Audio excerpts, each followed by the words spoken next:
Hello and welcome to C# tutorial for beginners. I am Ajit Srivastava and this is part 19 where we will be discussing about classes in C#. So basically in this session we'll be seeing what is a class and we'll just write a sample program using a class, and then we'll see what is constructor and what is destructor. Okay. So basically what is class? So you can understand a class as a custom complex data type which consists of data and methods which perform certain operation on those data. So a class basically consists of a data and certain methods which will be performing some operation on those data. Okay. So with this definition, let's go to Visual Studio where we'll try to create one sample class. Okay. So let's say I want to create a student class, and to do that what we have to do is you have to use this class keyword, and let's say the name that I am giving is student. Okay. As I mentioned, right, what is class? Class will consisting of certain data and the method which will be performing certain operation, right? So let's say as a data I want to have student first name and last name, so that will be string variable and we'll have first name string last name. Okay.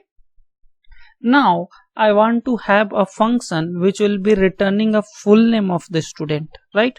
So to do that, how we can have any function? It's a simple public is return type will be string, then function name, let's say get full name. Okay. And it will simply return you, let's say here I am using string dot format, right, 0 space 1, right? So this we have discussed already in our earlier sessions. So here I want to return first name comma last name, right? So as you know, like string format, what it will do is it will replace this part with this variable, then it will have some space, then it will replace this part with this variable, right? So with that our class is ready. So this is our class. What it is having? It is having certain data members and it is having a member method, right? Data member is nothing but a data within a class. So what all the variable you will be using within the class, right? Those are known as data members, and the function that you will be using as known as member function or member method, right? So it's just a simple class. Now how we can use this class? So to use this class you have to create object. What is object?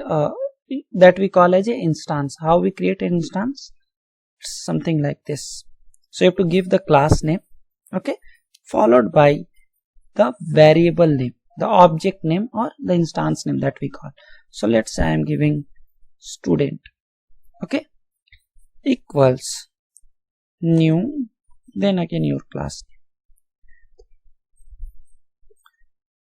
Okay.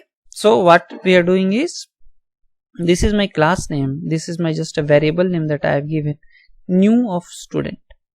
Okay. So after that what I want to do is I want to assign some value to this first name. Can we do so? Student dot, you can see those first name and all are not coming here because anything within the class, if it's not having a access modifier associated with it, you will not be able to access. Okay. So there are certain default access modifier appended here, we'll discuss in next session, but for now understand, since there is no public access modifier added, due to that you are not able to access this. So let's say I want to access this, so I can add public. Don't worry about this if you are not able to understand this, we'll have one session only for these access modifiers. Okay. For now you simply understand, if you have this public access modifier within for a data member or a member method, it will be accessible outside of this class. You understand in simply in this way. So now if we'll just say dot, you should be able to see first name, right? So let's say first name I want to have as Ajit. Similarly, student dot last name equals Srivastava. Okay. So what I did is I created a student object. Okay. Then I assigned this value to first name and last name. That means I assigned certain values to the data members, okay, or data variables, and then I want to get the full name. So to call a method, again what I need, this object itself. So student dot get full name, right? So since it is returning string, let's have a string variable, okay, and let's say any name, full name, right? So whatever the return value will be there from this function will get stored in full name. Let's print it.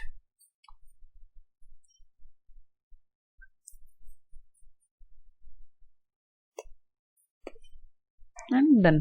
So it's a simple class having two data member, first name, last name, and one member method get full name.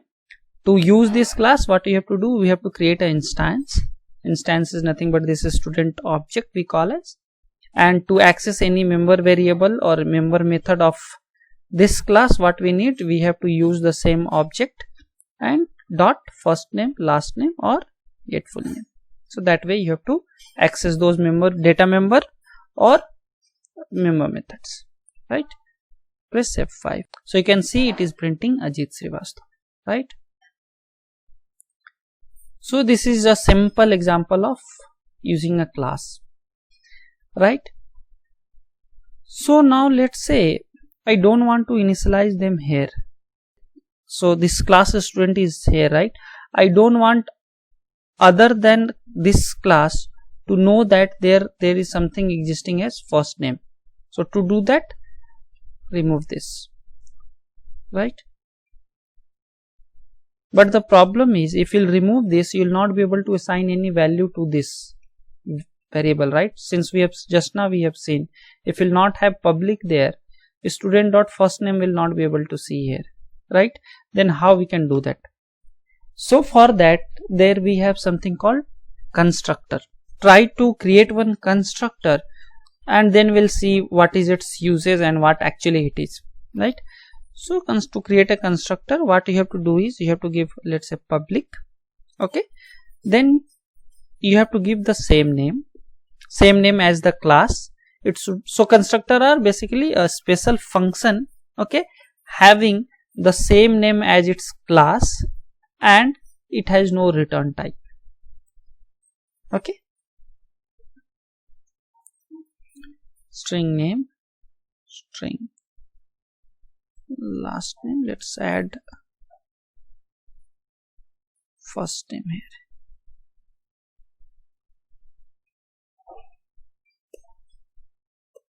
okay. So now this is my constructor. How we can identify any constructor? A constructor will never have any return type, not even void, okay, and it will always have the same name as its class, okay. So this is, with this way we can identify that this is constructor, okay. Now what I wanted to do is, whatever the first name and last name coming here, I want to assign those value to this first name and last name, okay. So let's do that. First name equals first name, last name equals last name. But you will be confused what I am doing. I am using the same variable, then which one is which? So is this variable referring to this one, or this variable is referring to this one? Due to that, here also it got confused, right? So to clearly say that, what we have to do is we have to print this. So this refer to the current class, that means this class. So what it will do is, as and when we say this dot first name, it will clearly understand that I am trying to refer to first name of this class, not the local variable, okay. Similarly, this dot last name, right? And here it's always better to refer any member variable or member method using this, so that there will be no confusion. Here there is no ambiguity here, but still I added as a best practice. Okay, but you can see here, as and when I added this constructor, right, constructor with parameter means I am passing these two value, right. So this we call as parameterized constructor. So as and when I added this parameterized constructor, I started getting error here. So what it is basically saying us is, we have not given the first name or last name here. So now it is trying to take this as this function. Why is it so? Earlier it was not like that. That was because by default, whenever you create a new of particular class, right, it try to invoke a constructor. Okay, and if you have not given any constructor, that time it automatically provides you one default constructor. What is default constructor? A constructor having no parameter is called default constructor. Okay, so earlier what was happening, a default constructor was provided, due to that this error was not coming. But as and when we provide our own constructor, then our compiler will not provide any default constructor and you will start getting an error. Okay, so what is default, how default constructor will look like? As I mentioned, it is a constructor only, but it will not accept any parameters. So how it will look like? It will look like something like student. So it will not have any parameter, and if you want to do any initialization, you can always do here. So let's say first name, I'll say this dot first name equals not available, this dot last name equals not available. So if you'll see here, as and when I added this, right, that error goes away. So as I told, right, if we'll not add any of the constructor, a constructor something like this will be provided by compiler itself. Okay, otherwise if you give any of the constructor, so this we call as a default constructor because it is not having any parameter, and this we call as a parameterized constructor because it has parameters. So if we provide this constructor, any parameterized constructor, then compiler will not provide any constructor. Okay, so just keep that in mind. Okay, so now what we are trying to do is, I have simply added these two constructor. Okay, and then I am trying to get the value. Let's see what happens. Let me run it. You can see it is printing NA. What actually is going on? So basically what here is going on, you can come to know just by putting a debugger. So if you are not aware of debugging, please refer to my previous session where we have seen debugging in great details. So let's now try to press F5. So as and when this program enter here, it will hit, press F10, again press F10. See what is happening. As and when you say new of student, what it is doing is, it is directly coming here, and due to that reason it is assigning first name as NA and last name as NA, and whenever you are trying to get the full name, it is fetching that NA value and giving you full name as NA space NA, right? You can see here NA space NA. So whenever you create any object by using this keyword, this new keyword, it always call a constructor. Okay, if you have not provided any constructor, then compiler will provide a default constructor and that constructor will be called. Okay, so this is one. Another constructor we have given, so let's see how we can use that constructor. So student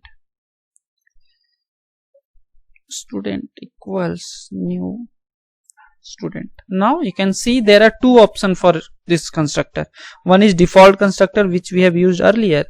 if you click on the down arrow, you can see the other name. So another constructor is available with which is taking two parameters, first name and last name.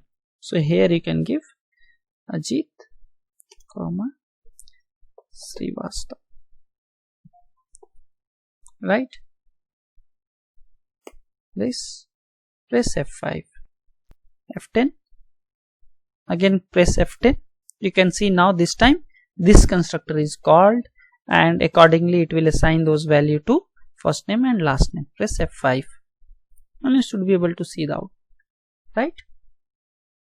So this is constructor for you. What is constructor? Constructor is nothing but a special function or a special member method, you can say, having the same name as class with no return type, and constructor are used to basically initialize the data member of your classes. So what we are doing here is we are initializing the data member of this class, right? Okay, so this is constructor for you.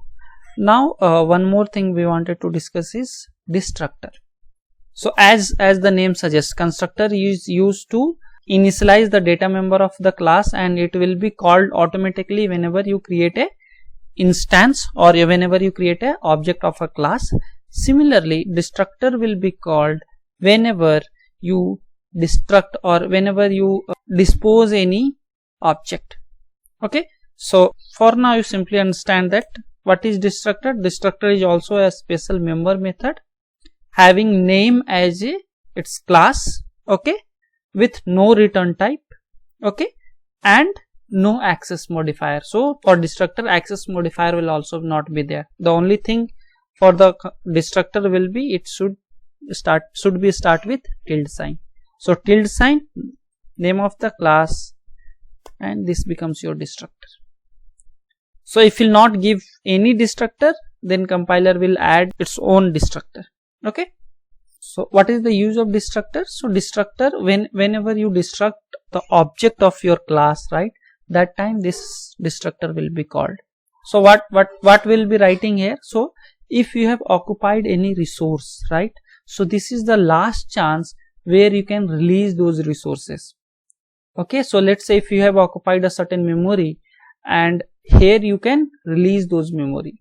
Okay, if you will not do so, then that memory will still be occupied and other process will not be able to get those. Not only the memory, let's say you have any connectivity to database and somehow you forgot to release that database connection. So that point in time, that connection will remain open. Okay, so you have to make sure that those things, if you are not closing those connection immediately, this is the last option where you can close this. Okay, so basically this destructor will be called automatically by GC. What is GC? That is called garbage collector. So garbage collector in Windows, it's a special kind of process which will be running automatically, and it will keep on checking what all the resources it can basically free up. So what it will do is it will simply call your class destructor, and it will free up those resources which was held by your program. Okay, so this is destructor for you. So we have seen what is the class, and this is a sample class, student class having two data member and one member method. And we have seen what is constructor. Constructor are basically used to initialize the field of the class. Okay, and it gets called automatically whenever we try to create an instance of a class, right? Whenever we say new and class name, one of the constructor will be called. Okay, if you have not provided any constructor, then default constructor will be called. Okay, so constructor name should be the same as of its class, and it should not have any return type, right? Default constructor will be provided automatically if you don't provide any constructor. So if you have not given any constructor, then a default constructor will be provided. Okay, and when we give any parameterized constructor, then this default constructor will not be provided automatically. If you want to have default constructor, then you have to write those constructor for you. Okay, and what is destructor? So destructor are used to destroy the object or instance of a class. Okay, it could be a database connectivity, it could be a file that you have opened. So those things we'll discuss those things in great details in our future sessions, but for now you simply understand this, that destructors are used to destroy the object or instance of the class, okay, and it will always be called by GC. You cannot call any destructor, it will always called by GC, which is garbage collector, okay. And a destructor name should be the same as of its class, and it should be pre-appended by tilde sign, and it will not have any return type. Not only return type, it will also not have the access modifier, okay. And if will not provide any destructor, then C# or compiler will be providing you automatically, okay. So this is what I have for classes. If you have any doubts, please comment, I will try to answer your questions, okay. And please do like, share and subscribe this video. Please click on bell icon so that whenever I post any new videos you get the notification. With that, thanks for watching. Have a good day.